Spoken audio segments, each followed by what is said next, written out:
우리는 이제 사도행전의 마지막 부분을 보고 있습니다. 지금 사도행전의 후반부는 이 바울이 전도 여행을 하는 가운데 많은 핍박과 또 사람들의 모함을 받고 그로 인해서 유대인들에게 붙잡혀 로마로 또 이렇게 압송이 되어지는 그런 장면을 후반부에 그리고 있었는데요.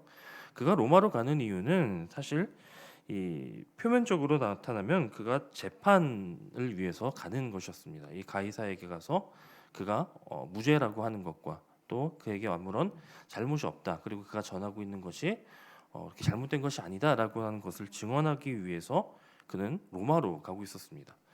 물론 그 뒷면에는 하나님께서 행하시고자 하는 그 놀라운 복음의 역사가 있었죠.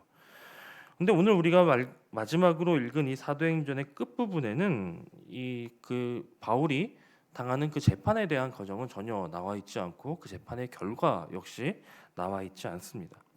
그래서 어찌 보면은 이 누가가 사도행전을 기록하면서 끝부분을 자른 것이 아닐까.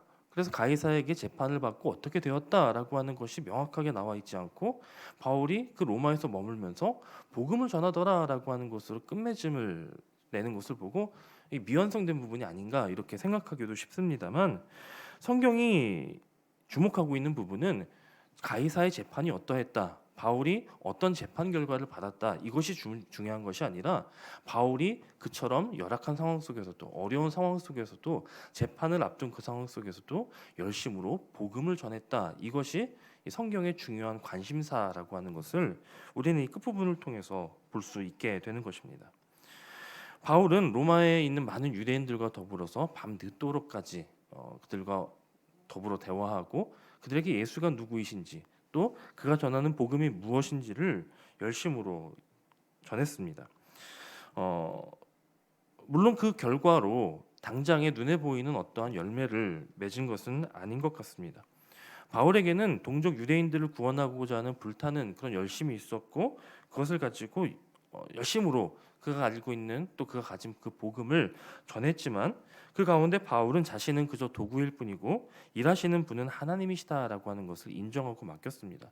만약에 내 힘으로 또 내 능력으로 내가 가진 것으로 이 복음을 전하고 또 그로써 예수를 전하고자 한다면 사실 당장의 열매가 없다고 하는 것은 나에게 큰 실망일 수도 있습니다. 내 능력에 대한 혹은 내가 가진 것들에 대한 그런 부족함의 반증일 수도 있으니까요. 하지만 바울은 그것을 이야기하는 것이 아니라 일하시는 분은 오직 하나님이시니 복음을 내가 전하는 것이 아니라 하나님이 전하게 하셨고 그에 따라 거두는 것 역시 하나님께서 거두게 하실 것이다라고 하는 그 믿음을 가지고 그는 지치지 않았고 실망하지 않았고 그렇게 복음을 전했다라고 하는 것입니다. 사실 이것은 주님의 일을 감당하는 우리 모두가 지녀야 할 자세일 것입니다. 우리가 우리 주변의 지인들에게 또 우리 주변에 있는 누군가에게 이 복음을 전할 때 우리는 이 내가 전하는 그것으로 말미암아 어떤 결과가 있기를 기대하며 전하게 마련입니다. 내가 복음을 전하고 예수를 소개하면 그 사람이 회개하고 예수를 믿고 나와 함께 신앙생활하고 우리 교회에 오는 것 이런 일련의 과정들을 우리는 기대하고 복음을 전하죠. 하지만 그 결과를 예상할 때 그것이 그렇게 쉬운 일은 아니다라고 하는 것을 우리는 그간의 경험을 통해서 잘 알고 있습니다. 그와 같이 결과를 예상하면 우리는 힘이 빠지고 자신이 없어지는 것이죠. 하지만 주님이 우리에게 원하신 것은 가서 거두고 열매를 맺으라라고 하는 것보다 이 복음의 씨앗을 심으라, 전하라라고 하는 그것을 우리에게 원하신다고 하시는 것을 우리는 기억해야 한다는 것입니다. 바울이 그러했던 것처럼 열매를 맺게 하시는 분은 하나님이시다라고 하는 것을 깨닫고 오직 전하는 그 일을 감당하는 저와 여러분이 되시기를 간절히 소원합니다. 바울은 앞서 말씀드린 것처럼 로마에 거하던 유대인들에게 아침부터 저녁까지 말씀을 강론하며 하나님 나라를 전했습니다. 이 유대인들에게 구약 성경의 율법과 또 선지자들의 예언의 말씀을 통해서 예수 그리스도께서 그들의 이 선지자들을 통하여 율법을 통하여 약속하신 메시아이시다라고 하는 것을 열심히 전했다라고 하는 것입니다. 생각해 보면 이 유대인들은 그렇게 약속으로 오시고 말씀으로 오신 그 예수님에 대해서 다른 이방인들보다 더 쉽게 알 수 있었고 더 쉽게 이해할 수 있었고 그 말은 곧 더 쉽게 믿을 수 있었습니다. 복음을 더 쉽게 받아들일 수 있는 좋은 조건을 가진 사람들이 바로 이 유대인들이었다라고 하는 것입니다. 또한 바울 역시 그런 율법에 능통한 유대인들이었고, 그런 유대인들의 자기가 대하는 유대인들의 마음과 생각을 잘 알고 있었기 때문에 효과적으로 복음을 전할 수 있었을 것입니다.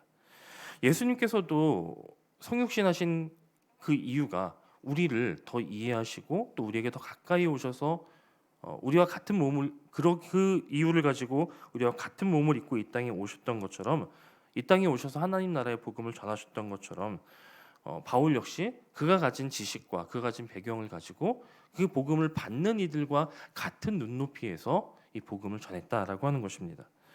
오늘 우리가 복음을 전할 때에 우리 역시 이와 같은 지혜가 필요하다라고 하는 것입니다. 우리가 누군가에게 복음을 전함에 있어서 나는 여기에 있고 저 높은 곳에 있고 당신은 내가 주는 이 귀한 가르침을 받아야 되는 낮은 그런 낮은 자리에 있습니다라고 생각하고 그 복음을 전해서는 안 된다라고 하는 것입니다.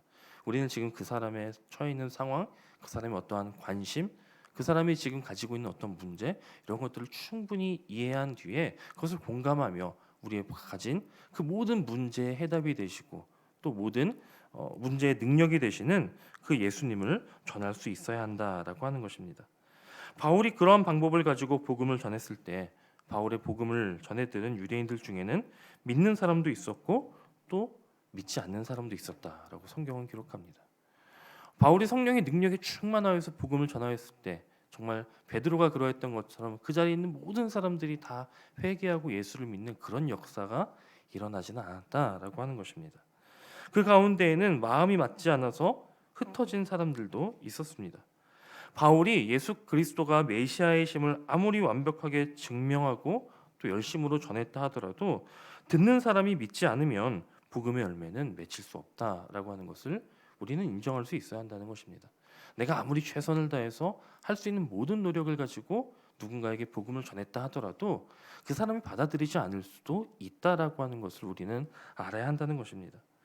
예수님께서도 비유를 통해 말씀하셨듯이 동일한 씨를 뿌려도 그 받는 사람의 마음의 밭의 상태에 따라서 열매를 맺기도 하고 맺지 못하기도 하고, 때로는 이 복음이 선포될 때에 사단의 세력이, 악한 영들이 그 열매 맺음을 방해하려고 또 그렇게 역사하기도 합니다. 그러나 우리는 그렇게 복음을 받아들이지 않는 사람들의 주목하여서 열매 맺지 못하는 사람들의 주목하여서 거기에 내 마음을 빼앗기고 내 마음이 상하는 것이 아니라 그 중에 믿는 사람들을 주목해야 할 수 있어야 한다라고 하는 것입니다. 바울이 그렇게 복음을 전했을 때 모든 사람이 믿지는 않았지만 또 반대로 그 가운데는 믿는 사람들도 생겼다라고 하는 것이죠. 우리가 열심히로 복음을 전할 때 때로는 거절을 당하고 때로는 믿지 않는 그 결과들을 보면서 낙심하기 쉽습니다. 그러나 우리가 그렇게 전하다 보면 그 가운데에는 우리를 통하여 이 복음을 받아들이고 열매 맺는 이들이 분명히 생긴다라고 하는 것입니다. 우리는 그들을 주목하며 그 가운데에 하나님께서 내게 주시는 그 사명을 잘 감당할 수 있어야 한다라고 하는 것입니다. 하나님의 성령의 강한 역사로 말미암아서 우리가 복음을 전할 때에 열매 맺는 이들이 생긴다라고 하는 것을 기억하면서 사도 바울이 에베소서에서 말씀했던 것처럼 믿음은 사람의 공로가 아니라 하나님의 선물로 주는 그 복음을 받아들이는 그 구원의 열매를 맺게 되는 사람에게 주어지는 것이 믿음이라고 하는 것을 기억하면서 우리는 그저 열매를 맺든지 못 맺든지 때를 얻든지 못 얻든지 그저 열심히 전하고 복음을 증거하는 그 일들을 잘 감당할 수 있어야 한다라고 하는 것입니다. 그 가운데 우리가 구해야 할 것은 성령께서 역사하셔서 정말 내가 전하는 저 복음이 열매를 맺고 또 결실을 맺고 그 사람에게 하나님의 은혜로 말미암아 주시는 그 구원의 선물이 임하기를 간구하며 또 그렇게 복음을 전해야 할 것입니다. 그렇다고 해서 이 복음을 받아들이지 않는 이들을 그냥 포기하라라고 드리는 말씀은 결코 아닙니다.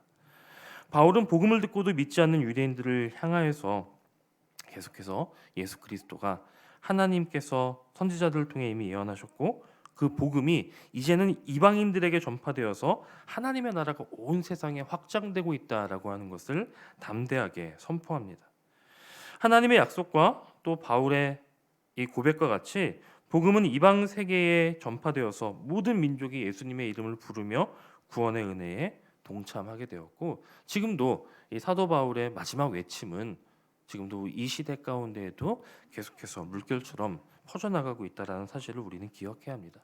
당장 내 눈앞에 보이는 것은 거절일지 몰라도, 당장 내 눈에 보기에는 하나님의 복음이 전하여지지 않고 망켜지는 것 같아도, 하나님의 복음은 지금 우리가 느낄 수 없을 만큼 거대한 파도로서 온 세상을 휩쓸고 있고, 또 지금도 전해져 가고 있다라고 하는 사실을 꼭 기억하시기 바랍니다.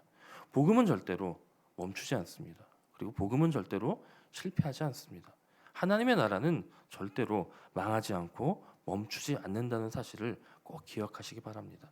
당장 가시적으로는, 당장 내 기준으로는 막힌 것 같고 멈춘 것 같고 우리의 귀에 들리고 우리 눈에 보이는 것들은 교회가, 하나님의 나라가 점점 줄어드는 것 같아 보여도 하나님의 역사는 절대로 그치지 않고 확장되고 있음을 꼭 기억하시기 바랍니다.